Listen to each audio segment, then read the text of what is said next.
Walking என்பது அரை மணி நேரம் நடந்தோம்னாமா அதில் உடலில் இருக்கிற கூடுதலான எரிசக்தியை எரிப்பதற்கு பத்தாது. அரை மணி நேரம் மெயின்டைன் பண்ணுறது தான் உதவும். சில சொல்லுவாங்க, நான் 20 நிமிஷம் வாக்கிங் போகிறேங்க, இருந்தாலும் எனக்கு சர்க்கரை குறையலைங்க. எப்படி குறையும்? முள்ளங்கி, வெண்பூசணி, வாழைத்தண்டு, வாழைப்பூ, சுரைக்காய், பீர்க்கங்காய், இந்த 6 காய்களையும் உணவிலே சாலடாகவோ நிறைய சமைத்தோ, அதிகமாக எண்ணெய் சேர்க்காமல் சமைத்து சாப்பிட முடியும். எண்ணெயில் போட்டு அதிகமாக வறுத்துட்டோம் அப்படின்னாலே வகை வகையான இனிப்புகள் ரொம்ப டெம்டிங். குழந்தைகளுக்கு இனிப்பை அதிகமாக கொடுத்தல், சாக்லேட்டை அதிகமாக கொடுப்பது, ஐஸ்கிரீமை அதிகமாக கொடுப்பது. ஒரு கீத்து, ஒரு ஒரு ஒரு 2 அங்குலம் 1.5 அங்குலம் அகலத்துக்கு ஒரு கீத்து எடுத்து அதை அந்த விதைகளை எடுத்து விட்டு தோலை சீவிட்டு அதை பொடியாக நறுக்கி மிக்சியில் போட்டு அரைச்சி தண்ணீர் விட்டு அதை காலையில் குடித்து வருவது. காலையில் சாலட், வெள்ளரி பிஞ்சு, தக்காளி பழம், வெங்காயம், கேரட், இது 4ஐயும் ஸ்லைஸ் பண்ணி, ஏன்னா கார்போஹைட்ரேட்டே அதிகமாக இல்லாத உணவு இது. ஒன்று கேரட்டில் சொல்லுங்கள், கேரட்டில் இருக்கிற கார்போஹைட்ரேட் ஒன்றும் அவ்வளோ அதிகம் இல்லை. பட் வெள்ளரி பிஞ்சு அவ்வளவு நல்லது உடம்புக்கு.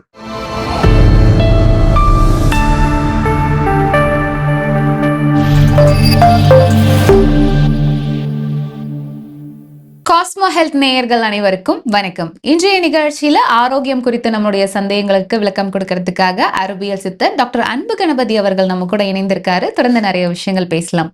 வணக்கம் சார். வணக்கம். எப்படி இருக்கீங்க சார்? நல்லா இருக்கேன். ஓகே சார், இன்றைய நிகழ்ச்சியில நம்ம வெயிட் லாஸ் பத்தி இதுக்கு முன்னாடி நிறைய வீடியோஸ் போட்டிருந்தாலும் இன்னைக்கு நிகழ்ச்சியில இந்த உடல் எடையை குறைக்கிறதுக்கான காய்கறிகள் என்னெல்லாம் இருக்கு சார்? ஏன்னா நிறைய பேர் நிறைய விதமான டயட்ஸ் எல்லாம் ஃபாலோ பண்றாங்க இந்த வெயிட் லாஸ் அப்படின்றதுக்காக.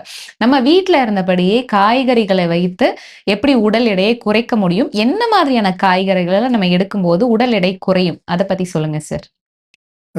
ரொம்ப அவசியமானது ஒன்று. என்ன, உடல் எடை கூடினால் பல நோய்கள் வந்து சேரும்.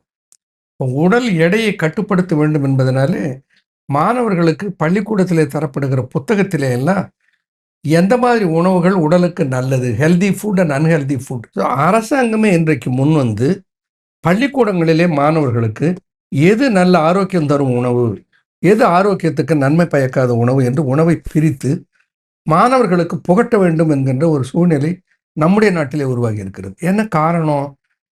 பெற்றோர்கள் சொன்னாலோ உறவினர்கள் சொன்னாலோ கேட்பதை விட பிள்ளைகள் யார் சொல்வதை கேட்கும்னா அவனுடைய நண்பன் சொல்வதை கேட்கும், அடுத்தது ஆசிரியர் சொல்வதை கேட்கும்.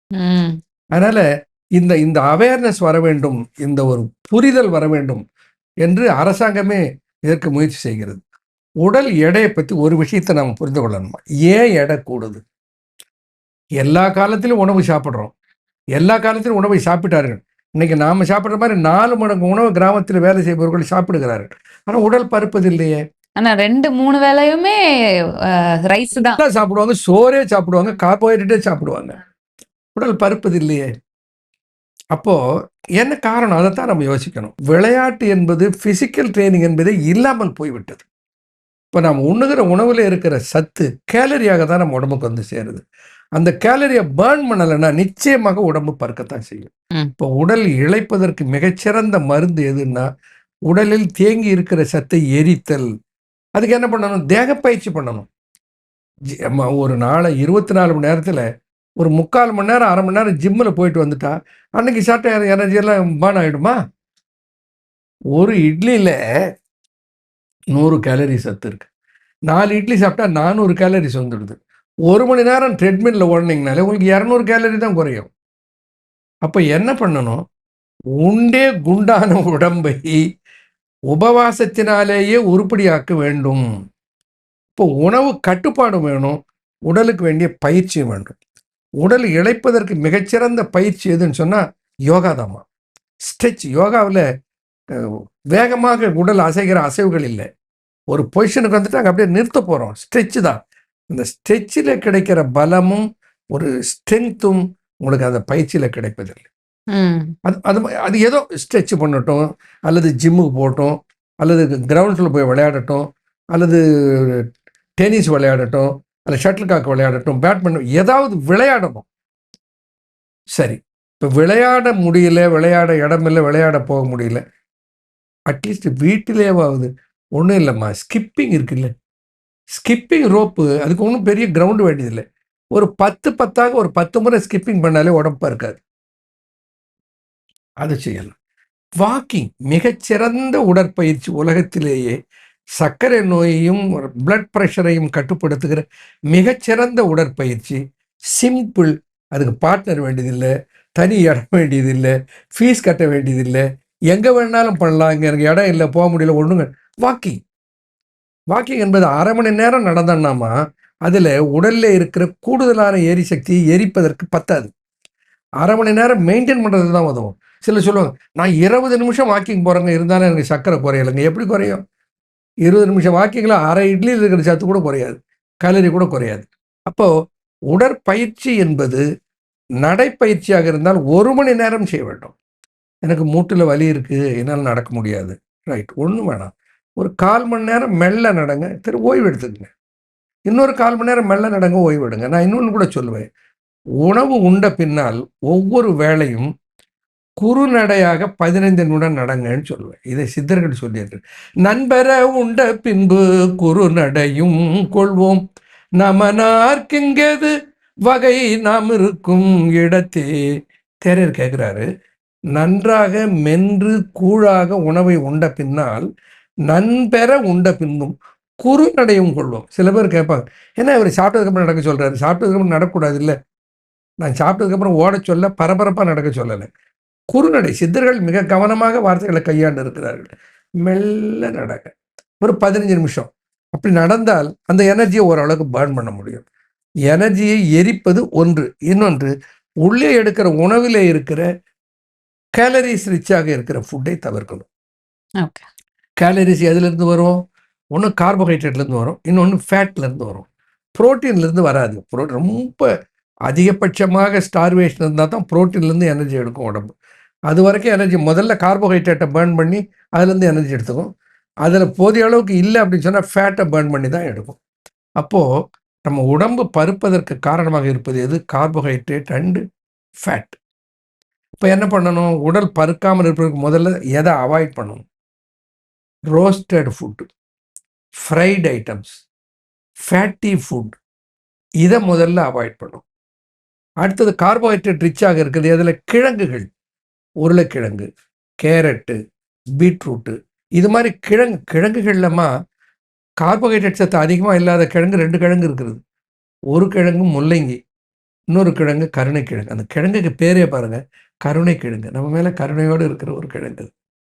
ஞாலமதில் கபநோய் நாடாது, முளையில் ரத்தம் முன்பு ஒழியும், ஓலமிட்டு காரா மாறா கனல் மாந்தம் மாறும், அதிதி பனமாம் காரா கருணை என்னை கண்டு.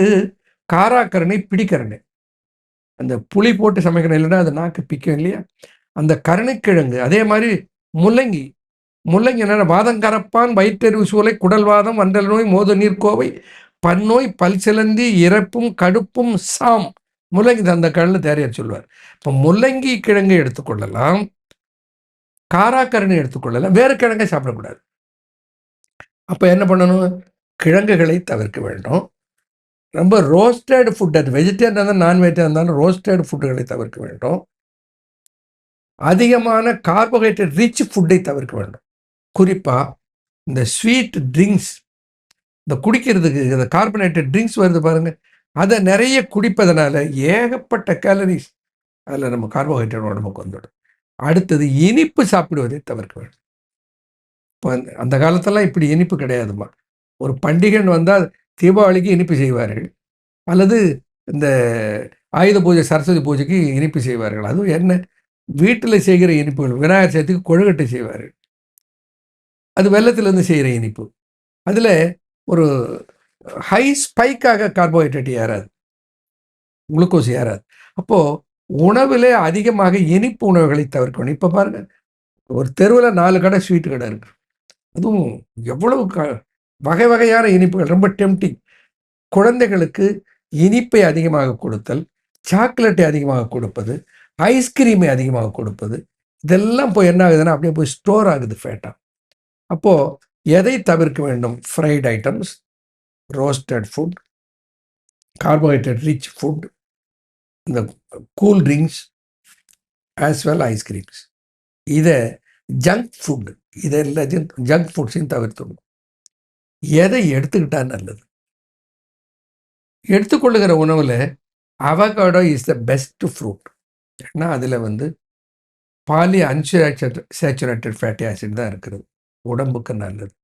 அப்போது அவகாடோ எடுத்துக்கொள்ளலாம். பழங்களில் கொய்யா எடுத்துக்கொள்ளலாம். பப்பாளியில் முழுக்க கனியாமல் இருக்கிற பப்பாளி இஸ் த பெஸ்ட். அது கனியாத காயா சொல்லலாமா? செங்காயின்னு சொல்லுவாங்க. கனிந்தும் கனியாமலும் இருக்கிற பப்பாளி இருக்கிறது பெஸ்ட்டு ஃப்ரூட். சாப்பிட நல்லா ருசியாக இருக்கும். நம்ம தெரியாமல் ரொம்ப கனிஞ்ச பப்பாளி சாப்பிட்றோம். ஒரு 3/4 கனிஞ்சு இருக்கிற பப்பாளி சாப்பிட்டு பாருங்க. அதில் அந்த அளவுக்கு ஆன்டி ஆக்சிடென்ட்ஸ் நிறைய இருக்கிறது. அது உடம்புக்கு அவ்வளவு நன்மை பயக்கக்கூடிய பொருட்கள், ஆன்டாசிட்ஸ் இருக்கிறது. அதை எடுத்துக்கொள்ளலாம். வெள்ளரி பிஞ்சு காலையில் சாலட், வெள்ளரி பிஞ்சு, தக்காளி பழம், வெங்காயம், கேரட், இது 4ஐயும் ஸ்லைஸ் பண்ணி, ஏன்னா கார்போஹைட்ரேட்டு அதிகமாக இல்லாத உணவு இது. ஒன்று கேரட்டில் சொல்லுங்கள், கேரட்டில் இருக்கிற கார்போஹைட்ரேட் ஒன்றும் அவ்வளோ அதிகம் இல்லை. பட் வெள்ளரி பிஞ்சு அவ்வளவு நல்லது உடம்புக்கு. அதில் அவ்வளவு ஆன்டாசிட்ஸ் இருக்கிறது, ஆன்டி ஆக்சிடென்ட்ஸ் இருக்கிறது, உடம்புக்கு அவ்வளவு நல்லது. ஸோ ஸ்லைஸ் பண்ணிவிட்டு சாலடாக வேலை சாப்பிடலாம். அடுத்தது எல்லாரும் ரொம்ப ரொம்ப தெரிந்து கொண்டு அதிகமாக பேசுவது, எல்லாரும் சொல்வது வெண்பூசணி சாறு. வெண்பூசணிங்கிறது ஆஷ் கார்டன் சொல்லுவோம் இல்லையா, இந்த கல்யாண பூசணி திருஷ்டி குடைக்கிறாங்களா, அதனுடைய சாறு. அது சாறுன்னா உடனே ஒரு அரை பூசணிக்காய் அடித்து சாறு சாப்பிடக்கூடாது. ஒரு கீத்து, ஒரு ஒரு ஒரு 2 அங்குலம் 1.5 அங்குலம் அகலத்துக்கு ஒரு கீத்து எடுத்து, அதை இந்த விதைகளை எடுத்து விட்டு தோலை சீவிட்டு அதை பொடியாக நறுக்கி மிக்சியில் போட்டு அரைச்சி தண்ணீர் விட்டு அதை காலையில் குடித்து வருவது உடல் இளைப்பதற்கு மிகப்பெரிய துணையாக இருக்கும். யார் வேணாலும் அதை கையாளலாம். ஆனால் இதை சாப்பாட்டுக்கு பின்னையான்னு சாப்பிடக்கூடாது. என்ன பண்ணணும்? இதையே ஒரு வேளை காலையில் உணவாக வைத்துக்கொள்ள வேண்டும். கொஞ்சம் வெண்பூசணி சாறு, கொஞ்சம் வெள்ளரி பிஞ்சு, வெங்காயம் அவ்வளோ நல்லது உடம்புக்கு. வெள்ளரி பிஞ்சு, வெங்காயம், தக்காளி பழத்தில் லைக்கபீன் என்று அதில் ஒரு சத்து பொருள் இருக்கிறது. இருதய நோய் வராமல் தடுக்கிற ஆற்றல் அந்த லைக்கபீனுக்கு இருக்கிறது. அதனால் தக்காளி பழத்தை சேர்த்துக்கொள்ளலாம். இப்படி சாலட் உணவுகளை சேர்த்துக்கொள்வது. அடுத்தது முளைக்கட்டிய தானியங்கள், முளைக்கட்டிய நவதானியம், முளைக்கட்டிய பாசிப்பயிறு, முளைக்கட்டிய சுண்டல் கடலை, இவைகளை முளைக்கட்டி சாப்பிடுகிற போது அதில் இருக்கிற ஆர்கானிக் கண்டென்ட், அதனுடைய அளவு மிகவும் கூடி விடுகிறது. உடம்புக்கு அவ்வளவு நல்லது. அதை எடுத்துக்கொள்ளலாம். இப்போ என்ன பண்ணணும்? பாலை அதிகமாக எடுப்பதை தவிர்க்கணும். முதல்ல milk is A complete food இல்லைன்னு சொல்ல, பாலை அதிகமாக எடுப்பதை தவிர்க்க வேண்டும். முட்டை சாப்பிடுறவர்களாக இருந்தால் ஒயிட் ஆஃப் தி எக், அதில் ஆல்புமின் அண்ட் குளோபுலின் தான் இருக்கிறது. அதில் புரோட்டீன் தான் அதிகமாக இருக்கிறது. எதை? முட்டையினுடைய வெண்கருவில். மஞ்சள் கருவை தவிர்த்து விட்டு வெண்கருவை சாப்பிடலாம். அப்போது உணவுன்னு வந்தால் அதிகமாக கொழுப்பு சத்து இல்லாத உணவு. இப்போ நான் வெஜிடேரியன் இருக்காங்க, அவங்க என்ன சாப்பிட்றது? வெஜிடபிள்ஸை பொறுத்த வரையில் பீன்ஸ் சாப்பிட்லாம், காலிஃப்ளவர் சாப்பிட்லாம், ப்ரக்கோலி சாப்பிட்லாம் இல்லையா, வெள்ளரி பிஞ்சு சாப்பிட்லாம். இப்படி காய்கறிகளை சூஸ் பண்ணி சாப்பிட்டுக்கிறோன்னு வச்சுக்கோங்க. நீர் காய்கறிகள் உடல் இளைப்பதற்கு மிகப்பெரிய துணையாக இருக்கும். அதில் குறிப்பாக முள்ளங்கி, வெண்பூசணி, வாழைத்தண்டு, வாழைப்பூ, சுரைக்காய், பீர்க்கங்காய், இந்த 6 காய்களையும் உணவிலே சாலடாகவோ நிறைய சமைத்தோ, அதிகமாக எண்ணெய் சேர்க்காமல் சமைத்து சாப்பிட வேண்டும். எண்ணெயில் போட்டு அதிகமாக வறுத்துட்டோம் அப்படின்னாலே அதில் டிரான்ஸ்ஃபேட்டும் வந்துடும், அதில் கொழுப்பு சத்துக்களும் வந்துடும். அப்போது பெஸ்ட் வெஜிடபிள்னு எடுத்துகிட்டோன்னா நீர் காய்கறிகள். இந்த சாலட் பண்ணி சாப்பிடலாம். நீர் காய்கறிகளை கொஞ்சம் மோரோடு சேர்த்து, மோரோடு கொஞ்சம் வெங்காயத்தை போட்டு, ரொம்ப அருமையான உணவுமா. சின்ன வெங்காயத்தை தோலை சீவிட்டு மோர் எடுத்துக்கிட்டு, மோரில் சின்ன வெங்காயத்தை போட்டு கொஞ்சம் கொத்தமல்லி தழையை கட் பண்ணி போட்டுட்டு, சின்ன சின்ன பீஸாக இஞ்சியை நசுக்கி உள்ளே போட்டு வேண்டிய உப்பு சேர்த்துட்டு சாப்பிடுங்க. ரொம்ப கம்ஃபர்டபுளாகவும் இருக்கும், ரொம்ப ருசியாகவும் இருக்கும். அதில் எந்த விதமான உடல் எடை கூடுவதற்கு எந்த இதுவும் வராது. இப்போ ஃப்ரூட் ஜூஸ்ன்னு வந்தோம்னாக்கா கொழுப்பு சத்தும் இனிப்பு சத்தும் அதிகமில்லாத பழங்களை சாப்பிடலாம். இப்போது போமகிரானட் மாதுளை சாப்பிடலாம். மாதுளை எப்படி சாப்பிடணும்? மாதுளையுடைய அந்த முத்துக்களை மட்டும் எடுக்கக்கூடாது. அது உள்ள மஞ்சள் கலரில் அதில் ஒரு தோல் இருக்கும். அதோடு சேர்த்து சுரண்டி எடுத்து அதில் இனிப்பு சேர்க்காமல் ஜூஸ் பண்ணி சாப்பிடலாம். அப்போ உடல் பருக்காது. அதே மாதிரி வெள்ளரி பிஞ்சு. வெள்ளரி பிஞ்சு அவ்வளவு மிகச்சிறந்த உணவுமா, உடம்புக்கு எல்லா சத்துக்களையும் கொடுக்கும். இன்னொன்று சொல்கிறேன், வெள்ளரி பிஞ்சியும் பொட்டுக்கடலையும் சேர்த்து சாப்பிட்டால் சாப்பிடுவதற்கு ருசியாக இருக்கும். இப்போ நான் நம்முடைய ட்ரிம்ஃபிட் கொடுக்குற போது அவர்களுக்கு பிரதான உணவாக ட்ரிம்ஃபிட்னு உடல் இழைப்பதற்கு நம்முடைய நிகழ்ச்சியில் கூட பேசியிருக்கோம். உடலை இழைக்க வைப்பதற்கு, கொழுப்பு சத்தை அகற்றி உடம்பை ட்ரிம்மாகவும் ஃபிட்டாகவும் மாற்றுவதற்கு என்று சித்தர்கள் சொல்லியிருக்க ஒரு மருந்தை பற்றி நான் பேசியிருக்கோம். அப்போ என்ன சொல்லுவேன், இந்த ட்ரிம்ஃபிட்டை சாப்பிட்டுட்டு கட்டாயமாக வெள்ளரி பிஞ்சும் பொட்டுக்கடலையும் சாப்பிடுங்கன்னு சொல்லுவேன். அதை சிலர் தவறாக புரிந்து கொண்டு கொஞ்சம் பொட்டுக்கடலை சாப்பிட்டுட்டு அப்புறம் கொஞ்சம் வெள்ளரி பிஞ்சு சாப்பிடுவாங்க. அப்படி சாப்பிடக்கூடாது. ஒரு ஒரு ஒரு பீஸ் வெள்ளரி பிஞ்சு எடுத்தோம்னா கொஞ்சம் பொட்டுக்கடலை ரெண்டையும் ஒன்றா சேர்த்து சாப்பிட்டோம்னா அது வாயிலே மாவு தள்ளாது, சாப்பிடுவதற்கு சலிப்பு தட்டாது, சாப்பிட ருசியாக இருக்கும். அதையே உணவாக எடுத்துக்கொண்டு ஒரு மாதத்தில் 10 கிலோ 13 கிலோ இழைத்தவர்களெல்லாம் உண்டு என்னுடைய பதிவில். அப்போது உடல் இழைக்க வேண்டுமானால் கார்போஹைட்ரேட் சத்து குறைவாக இருக்கிற, கொழுப்பு சத்து குறைவாக இருக்கிற உணவு. இப்போ அசைவம் சாப்பிட்றவங்க இருக்காங்கன்னு வச்சுக்க, அவங்களுக்கும் ஒரு செய்தி சொல்லணும். அசைவம் சாப்பிடுபவர்கள் மீன் சாப்பிடலாம், நாட்டுக்கோழி சாப்பிடலாம். ஆனால் அது எப்படி சாப்பிடணும்? குழம்பு வச்சு சாப்பிடணும், வறுத்து பொரித்து சாப்பிடக்கூடாது. மீனில் எந்த மீன், பெரிய மீன்கள் இருக்கின்றன, வஞ்சரம் இருக்கிறது, வவ்வா இருக்கிறது, கொடுவா இருக்கிறது, அது மாதிரி மீன்களை சாப்பிடுவதை தவிர்த்து விட வேண்டும். சின்ன மீன்கள், காரப்பொடி, மத்தி, நெத்திலி, இது மாதிரி சங்கரா, இந்த மாதிரி சிறு சிறு மீன்களுக்குள்ளே அவ்வளோ கொழுப்பு சத்து இருக்காது. அதை குழம்பு வைத்து எடுத்துக்கொண்டார்கள் உடல் இழைப்பதற்கு துணை இருக்குமோ தவிர உடல் கூடுவதற்கு துணை இருக்காது. ஓகே. ஸோ இன்றைய நிகழ்ச்சியில் உடல் எடை குறைக்கிறதுக்கு என்ன மாதிரியான உணவுகள் எடுத்துக்கணும் அப்படின்றத பற்றி தெளிவான விளக்கம் கொடுத்தீங்க. நன்றி சார். நன்றிம்மா, வணக்கம்.